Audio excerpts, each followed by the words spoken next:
दोस्तों नमस्कार, ये है मार्गदर्शन फॉर सिविल सर्विसेज। मैं अनुराग चौधरी। दोस्तों घटना चक्र सामान्य अध्ययन पूर्वावलोकन श्रृंखला के अंतर्गत इस वीडियो में प्रस्तुत है पर्यावरण एवं पारिस्थितिकी से संबंधित महत्वपूर्ण प्रश्न जो आपके आगामी परीक्षाओं के लिए बहुत ही उपयोगी हैं। इस वीडियो में हम एजेंडा 21, प्रमुख संस्थान एवं संगठन और पर्यावरण के क्षेत्र में दिए जाने वाले प्रमुख पुरस्कारों से संबंधित महत्वपूर्ण प्रश्नों को कवर करेंगे। तो आइए शुरू करते हैं आज का वीडियो। पहला प्रश्न है दोस्तों, निम्नलिखित में से कौन सी एजेंडा 21 की सही परिभाषा है, आपको बताना है। ऑप्शन है ये मानवाधिकारों की रक्षा के लिए संयुक्त राष्ट्र संघ की कार्य योजना है। ये नाभिकीय निशस्त्रीकरण पर 21 अध्यायों की पुस्तक है। ये 21वीं सदी में विश्व पर्यावरण संरक्षण के लिए एक कार्य योजना है, या फिर ये दक्षिण क्षेत्रीय सहयोग संगठन यानी दक्षिण एशिया क्षेत्रीय सहयोग संगठन की आगामी बैठक में अध्यक्ष के चुनाव के लिए एजेंडा है। तो सही उत्तर है एजेंडा 21 दोस्तों, 21वीं सदी में विश्व पर्यावरण संरक्षण के लिए एक कार्य योजना है। इसके बारे में थोड़ा सा जान लेते हैं।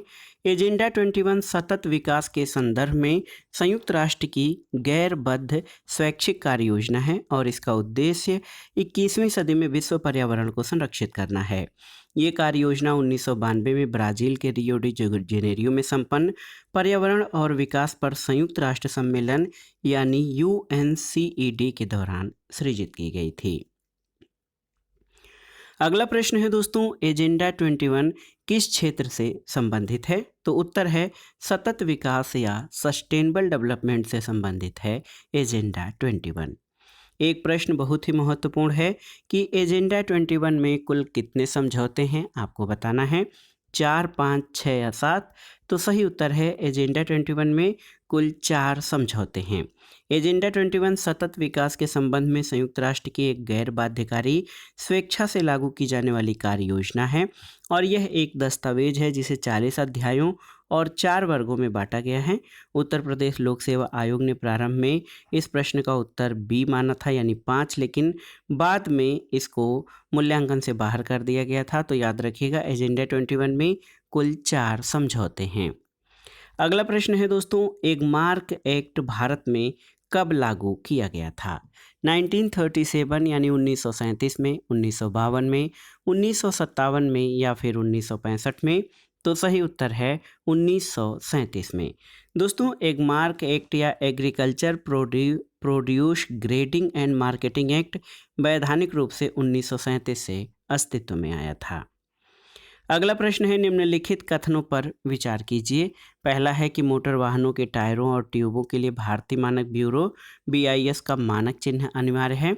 दूसरा है कि एक मार्क खाद्य और कृषि संगठन यानी FAO द्वारा जारी एक गुणवत्ता प्रमाणन चिन्ह है। तो इसमें से कौन सा सही है? तो सही उत्तर केवल एक है। मोटर वाहनों के टायरों और ट्यूबों के लिए भारतीय मानक ब्यूरो का मानक चिन्ह अनिवार्य है। और आप जान लीजिए कि ब्यूरो ऑफ इंडियन स्टैंडर्ड, जिसको BIS कहते हैं, ये भारत का राष्ट्रीय मानक संस्थान है। भारत में औद्योगिक विकास, उपभोक्ता संरक्षण और दैनिक जीवन के मानकों के निर्धारण की संगठित प्रक्रिया जनवरी 1947 में भारतीय मानक संस्था की स्थापना के साथ हुई थी। भारतीय मानक ब्यूरो यानी BIS 1 अप्रैल 1987 को संसदीय अधिनियम 1986 के द्वारा अस्तित्व में आया, जिसने भारतीय मानक संस्था यानी ISI के कर्मचारियों, संपत्तियों और देनदारियों तथा कार्यों को ग्रहण करते हुए विस्तृत कार्यक्षेत्र और अधिक शक्तियों के साथ अस्तित्व में आया। इस संस्था का उद्देश्य वस्तुओं का मानकीकरण, चिन्हीकरण और उन्हें गुणवत्ता प्रमाण पत्र देना तथा इन कार्यों से संबद्ध और अनुषंगी मामलों से संबंधित गतिविधियों का सामंजस्यपूर्ण विकास करना है।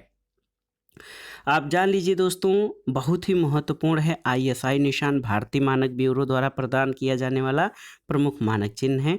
अधिकांशतः ये सभी प्रोसेस किए गए खाद्य उत्पादों सहित आम या साधारण उपभोग की अधिकांश वस्तुएं जैसे विद्युत उपकरण, सीमेंट, लोहे के पाइप आदि पर लगाया जाता है। एगमार्क जो है वो खाद्य और कृषि संगठन द्वारा नहीं बल्कि भारत सरकार के विपणन और निरीक्षण निदेशालय द्वारा जारी किया जाने वाला गुणवत्ता प्रमाणन चिन्ह है। विपणन और निरीक्षण निदेशालय खाद्य पदार्थों का श्रेणीकरण और चिन्हांकन करता है। 1935 में स्थापित ये विभाग वर्तमान में कृषि और किसान कल्याण मंत्रालय भारत सरकार के तहत कृषि सहयोग और किसान कल्याण विभाग के संलग्न कार्यालय के रूप में कार्यरत है। अगला प्रश्न है रासायनिक आयुध निषेध संगठन यानी OPCW। OPCW जिसको organisation for the prohibition of chemical weapon कहते हैं, इसके संबंध में निम्नलिखित कथनों पर विचार कीजिए। ये यूरोपीय संघ का एक संगठन है जिसकी नाटो तथा WHO से कार्यकारी संधि है। सही नहीं है। ये नए शस्त्रों के प्रादुर्भाव को रोकने के लिए रासायनिक उद्योग का अनुवीक्षण करता है। बिल्कुल सही है। और ये राज्यों यानी पार्टियों को रासायनिक आयुध के खतरे के विरुद्ध सहायता और संरक्षण प्रदान करता है। तो 2 और 3 आपके सही हैं। ऑप्शन बी आपका सही उत्तर हो जाएगा। आप जान लीजिए, रासायनिक आयुध निषेध संगठन रासायनिक आयुध अभिसमय की कार्यान्वयन संस्था। इस समय OPCW में 193 सदस्य देश हैं जो विश्व को रासायनिक हथियारों से मुक्त करने के लिए प्रतिबद्ध हैं और ये नए शस्त्रों के प्रादुर्भाव को रोकने के लिए रासायनिक उद्योग का अनुवीक्षण करता है और ये राज्यों को रासायनिक आयुध के खतरे के विरुद्ध सहायता और संरक्षण प्रदान करता है। अगला प्रश्न दोस्तों बहुत ही महत्वपूर्ण है। आप देखिए, वनस्पति जलवायु का सही सूचक है, ये कथन किसका है? ऑप्शन है थार्नथ्वेट, कोपेन, ट्रिवार्था या फिर स्टैम्प। तो सही उत्तर है कोपेन। दोस्तों जर्मन वनस्पति विज्ञानी और जलवायु विज्ञानवेत्ता व्लादिमीर कोपेन ने 1900 में विश्व का जलवायु वर्गीकरण किया, जिसे 1918, 1931 और 1936 में संशोधित और परिमार्जित किया गया। कोपेन ने वनस्पति को जलवायु का सही सूचक माना है। उसने कैंडोल द्वारा 1874 में प्रस्तावित विश्व के 5 वनस्पति मंडलों को विश्व की जलवायु के विभाजन का आधार बनाया है। कालांतर में कोपेन की भांति थार्नथ्वेट ने भी ये स्वीकार किया कि वनस्पति जलवायु की सूचक होती है और वनस्पति पर वर्षा की मात्रा का और तापमान का पर्याप्त प्रभाव होता है, लेकिन वाष्पीकरण को भी ध्यान में रखा है। और इसी आधार पर थार्नथ्वेट ने वर्षा प्रभाविता को जलवायु प्रदेशों के सीमा निर्धारण में महत्व प्रदान किया है। जहां कोपेन ने वनस्पति को जलवायु का प्रत्यक्ष सूचक माना, वहां थार्नथ्वेट ने वनस्पति को जलवायु के अप्रत्यक्ष तत्व के रूप में स्वीकार किया है। अगला प्रश्न है दोस्तों, बेहतर नगरीय भविष्य की दिशा में कार्यरत संयुक्त राष्ट्र कार्यक्रम में संयुक्त राष्ट्र पर्यावास यानी UN हैबिटेट की भूमिका के संदर्भ में निम्नलिखित कथनों में से कौन सा सही है? तो देखिए, संयुक्त राष्ट्र महासभा के द्वारा संयुक्त राष्ट्र पर्यावास को आज्ञापित किया गया है कि वह सामाजिक और पर्यावरणीय दृष्टि से धाड़ी ऐसे कस्बों और शहरों को संवर्धित करे जो सभी को पर्याप्त आश्रय प्रदान करते हैं। बिल्कुल सही है। दूसरा है कि इसके साझेदार सिर्फ सरकारें या स्थानीय नगर प्राधिकरण हैं, ये सही नहीं है।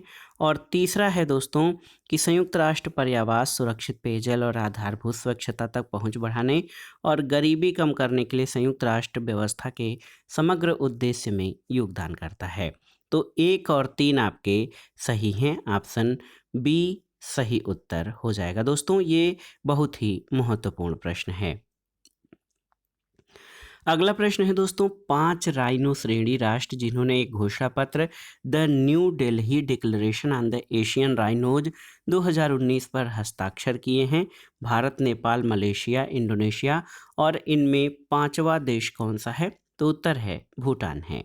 आप जान लीजिए, एशियन राइनोज रेंज देशों जैसे भारत, नेपाल, मलेशिया, इंडोनेशिया और भूटान की द्वितीय बैठक 26 फरवरी से 28 फरवरी 2019 के मध्य संपन्न हुई और इस बैठक में इनके द्वारा एशियन राइनो के संरक्षण और सुरक्षा के लिए एक घोषणा पत्र the new Delhi declaration on Asian rhinos 2019 पर हस्ताक्षर किया गया और इसका आयोजन IUCN Asian rhino specialist group WWF India और आरआरडीएक के सहयोग से भारत सरकार के पर्यावरण, वन और जलवायु परिवर्तन मंत्रालय द्वारा नई दिल्ली में किया गया था। अब आइए दोस्तों, पर्यावरणीय संस्थान और संगठनों से संबंधित महत्वपूर्ण प्रश्नों को देख लेते हैं। पहला प्रश्न है, निम्न में से किसे दक्षिण गंगोत्री के नाम से जाना जाता है? ऑप्शन देखिए, कावेरी का उद्गम स्थल, वह स्थान जहां से पेरियार उत्तर की तरफ बहती है। भारत का प्रथम अंटार्कटिका शोध केंद्र या केरल में रॉकेट छोड़ने का केंद्र? तो सही उत्तर ऑप्शन सी हो जाएगा। भारत का प्रथम अंटार्कटिका शोध केंद्र ये दक्षिण गंगोत्री के नाम से जाना जाता है। आप जान लीजिए, दक्षिण गंगोत्री अंटार्कटिका में भारत का पहला अनुसंधान केंद्र है। इसकी स्थापना 1983-84 में की गई थी और भारत ने अपने दूसरे अनुसंधान केंद्र मैत्री की स्थापना 1988-89 में की। और अंटार्कटिका में भारत का तीसरा अनुसंधान केंद्र भारती है। भारती की स्थापना 2012 में की गई थी। अगला प्रश्न है दोस्तों, दक्षिण गंगोत्री क्या है? तो दक्षिण गंगोत्री अंटार्कटिका में भारतीय शोध केंद्र है। अगला प्रश्न है दोस्तों, अंटार्कटिका में भारत के तृतीय शोध केंद्र का नाम क्या है? तो उत्तर है भारती। और भारतीय अंटार्कटिका में तीसरा अनुसंधान केंद्र है। इसकी स्थापना 2012 में की गई। अगला प्रश्न है, निम्नलिखित में से कौन सा अंटार्कटिका में भारत का अस्थायी और उसके द्वारा परिचालित अनुसंधान स्टेशन है? तो सही उत्तर क्या हो जाएगा? सही उत्तर है भारती और मैत्री।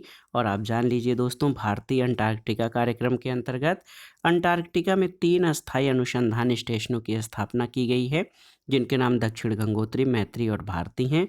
और वर्तमान में अंटार्कटिका में भारत के 2 परिचालित अनुसंधान स्टेशन मैत्री और भारती हैं। अगला प्रश्न है दोस्तों, सूची 1 का सूची 2 से सुमेलन कराइए और दिए गए कोड से सही उत्तर का चयन करिए। देखिए, पोषण का राष्ट्रीय संस्थान ये हैदराबाद में स्थित है। भारत का वन्य जीव संस्थान देहरादून में है। आयुर्वेद का राष्ट्रीय संस्थान जयपुर में। और नेशनल इंस्टीट्यूट ऑफ नेचुरोपैथी ये पुणे में स्थित है। तो 4, 3, 2 और 1। देखिए, 4, 3, 2 और 1 ऑप्शन डी इस प्रश्न का सही उत्तर हो जाएगा। आप जान लीजिए, पोषण का राष्ट्रीय संस्थान यानी national institute for nutrition Hyderabad में। भारत का वन्य जीव संस्थान wild life institute of India Dehradun में। आयुर्वेद का राष्ट्रीय संस्थान जयपुर। और नेशनल इंस्टीट्यूट ऑफ नेचुरोपैथी ये पुणे में स्थित है। अगला प्रश्न है दोस्तों, सूची 1 का सूची 2 से सुमेलन कराइए और दिए गए कोड से सही उत्तर का चयन करिए। ये बहुत ही महत्वपूर्ण प्रश्न है। और दोस्तों यहाँ पर देखिए, राष्ट्रीय संवर्धित ऊर्जा क्षमता मिशन। तो सबसे पहले जानते हैं कि जलवायु परिवर्तन पर राष्ट्रीय कार्य योजना, जलवायु परिवर्तन पर राष्ट्रीय कार्य योजना जो है ये 2008 को जो है इसका शुभारंभ किया गया था। और राष्ट्रीय संवर्धित ऊर्जा क्षमता मिशन, इसकी स्थापना जो है 2010 में हुई थी। 6 अगस्त 2014 को इसकी मंजूरी दी गई थी। राष्ट्रीय संवर्धित ऊर्जा को सर्वप्रथम 2009 में इस मिशन को दोस्तों मंजूरी दी गई थी।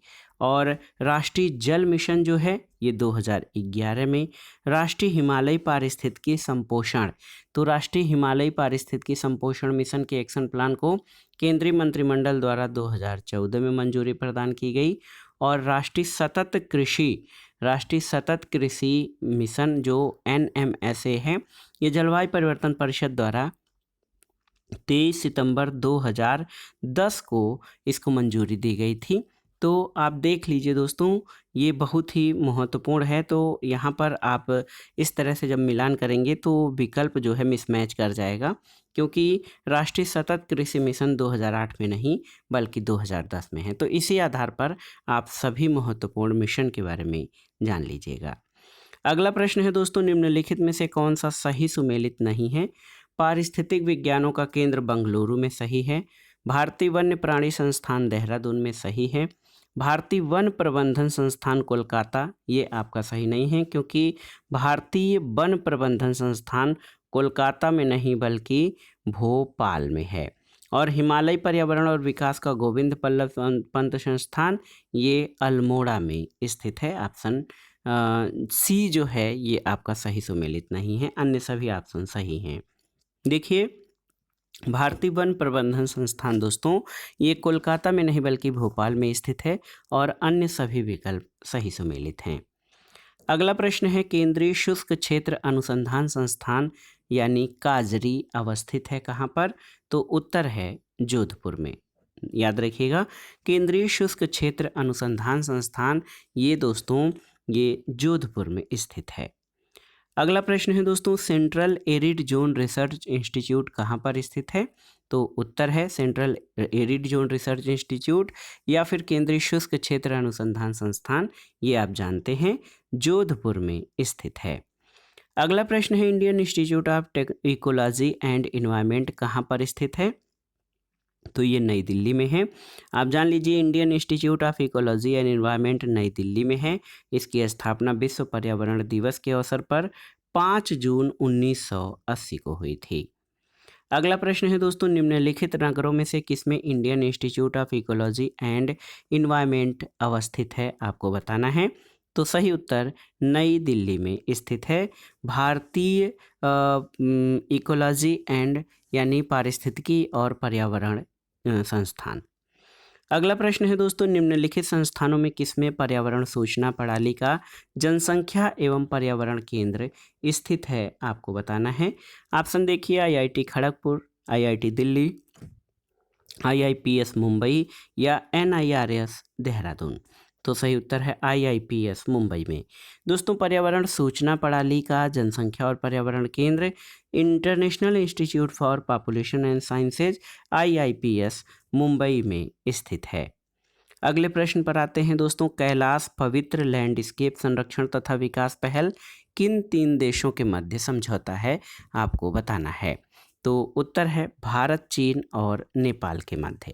आप जान लीजिए, कैलाश पवित्र लैंडस्केप संरक्षण और विकास पहल ये भारत, चीन और नेपाल के मध्य सहयोग समझौता है और इसको KSLCDI यानी कैलाश पवित्र लैंडस्केप संरक्षण और विकास पहल कहा जाता है और ये भारत, चीन और नेपाल के मध्य सहयोग है। अगला प्रश्न है दोस्तों, सूची 1 का सूची 2 से सुमेलन कराइए और दिए गए कोड से सही उत्तर का चयन करिए। यहाँ पर देखिए, प्रमुख संस्थान और उनकी अवस्थिति जो है शहरों के बारे में दर्शाया गया है। तो वन अनुसंधान संस्थान देहरादून में, भारतीय चरागाह और चारा अनुसंधान संस्थान आप जानते हैं ये झांसी में, केंद्रीय शुष्क अनुसंधान संस्थान ये जोधपुर में और भारतीय कृषि अनुसंधान संस्थान नई दिल्ली में स्थित है। तो देखिए 3 4 1 2, देखिए कौन सा विकल्प 3 4 1 2 ऑप्शन बी इस प्रश्न का सही उत्तर हो जाएगा। अब आइए आगे बढ़ते हैं दोस्तों। अगला प्रश्न पर्यावरण पुरस्कारों से संबंधित है। प्रत्येक वर्ष दिए जाने वाले इंदिरा गांधी पर्यावरण पुरस्कार का आधार क्या होता है? आपको बताना है। ऑप्शन है पर्यावरण के क्षेत्र में सार्थक सहयोग, वन रोपण के क्षेत्र में उत्कृष्ट योगदान, बंजर भूमि के विकास में उत्कृष्ट योगदान या वन्य जीवों के संरक्षण और अनुसंधान के क्षेत्र में अनुकरणीय कार्य। तो सही उत्तर है इंदिरा गांधी पर्यावरण पुरस्कार। दोस्तों, ये पर्यावरण के क्षेत्र में सार्थक योगदान के लिए दिया जाता है। ऑप्शन ए आपका सही उत्तर है। और आप जान लीजिए, केंद्रीय पर्यावरण, वन और जलवायु परिवर्तन मंत्रालय द्वारा 1987 में स्थापित इंदिरा गांधी पर्यावरण पुरस्कार के पर्यावरण के क्षेत्र में सार्थक योगदान देने वाले संगठनों और व्यक्तियों को प्रदान किया जाता है। अगला प्रश्न है, विज्ञान के निम्नलिखित क्षेत्रों में से किस एक में बोरलाग पुरस्कार दिया जाता है? आपको बताना है। तो बोरलाग पुरस्कार कृषि के क्षेत्र में दिया जाता है। हरित क्रांति में विशेष योगदान देने के कारण नॉर्मन बोरलाग के नाम से कृषि क्षेत्र में बोरलाग पुरस्कार दिया जाता है। अगला प्रश्न है दोस्तों, नॉर्मन बोरलाग को किस क्षेत्र में नोबेल पुरस्कार दिया गया था? तो उत्तर है शांति के क्षेत्र में। अंतर्राष्ट्रीय स्तर पर हरित क्रांति के जन्मदाता या जनक नॉर्मन अर्नेस्ट बोरलाग को 1970 में नोबेल शांति पुरस्कार से सम्मानित किया गया था। नॉर्मन बोरलाग ने उन्नत कृषि के द्वारा भुखमरी के विरुद्ध लड़ाई के लिए विश्व खाद्य पुरस्कार भी शुरू किया था। अगला प्रश्न है, प्रतिष्ठित टायलर पुरस्कार किस क्षेत्र में प्रदान किया जाता है? तो सही उत्तर है टायलर पुरस्कार पर्यावरण सुरक्षा के क्षेत्र में प्रदान किया जाता है और टायलर पुरस्कार पर्यावरण सुरक्षा और पारिस्थितिकी क्षेत्र में उल्लेखनीय योगदान के लिए दिया जाता है। 2020 का ये पुरस्कार प्रसिद्ध पर्यावरण अर्थशास्त्री और यूएनईपी के सद्भावना दूत पवन सुखदेव और स्टैनफोर्ड यूनिवर्सिटी के प्रोफेसर डॉक्टर ग्रेचन सिडेली को संयुक्त रूप से दिया गया था। अगला प्रश्न है दोस्तों, राजीव गांधी पर्यावरण पुरस्कार दिया जाता है श्रेष्ठतर योगदान के लिए किस क्षेत्र में? तो सही उत्तर है स्वच्छ प्रौद्योगिकी और विकास के लिए। आप जान लीजिए दोस्तों, राजीव गांधी पर्यावरण पुरस्कार केंद्रीय पर्यावरण, वन और जलवायु परिवर्तन मंत्रालय द्वारा स्वच्छ प्रौद्योगिकी और विकास के क्षेत्र में कार्य करने के लिए दिया जाता है। एक प्रश्न है बार बार यूपीपीसीएस और लोअर आरओ में पूछा गया है, ग्लोबल 500 पुरस्कार दिए जाते हैं किस क्षेत्र में? तो ये पर्यावरण प्रतिरक्षा के लिए दिए जाते हैं। और आप जान लीजिए, ग्लोबल 500 रोल्स ऑफ ऑनर पुरस्कार 1987 में संयुक्त राष्ट्र पर्यावरण कार्यक्रम यानी यूएनईपी के द्वारा स्थापित किया गया। ये पर्यावरण उपलब्धियों के लिए व्यक्तियों और संगठनों को वर्ष 2003 तक प्रदान किया गया। और 2016 के चैंपियंस ऑफ द अर्थ पुरस्कार प्राप्तकर्ताओं में मुंबई के अफरोज शाह भी शामिल थे, जबकि जोश शाहरुख खान कमरेज को लाइफ टाइम अचीवमेंट अवार्ड से सम्मानित किया गया।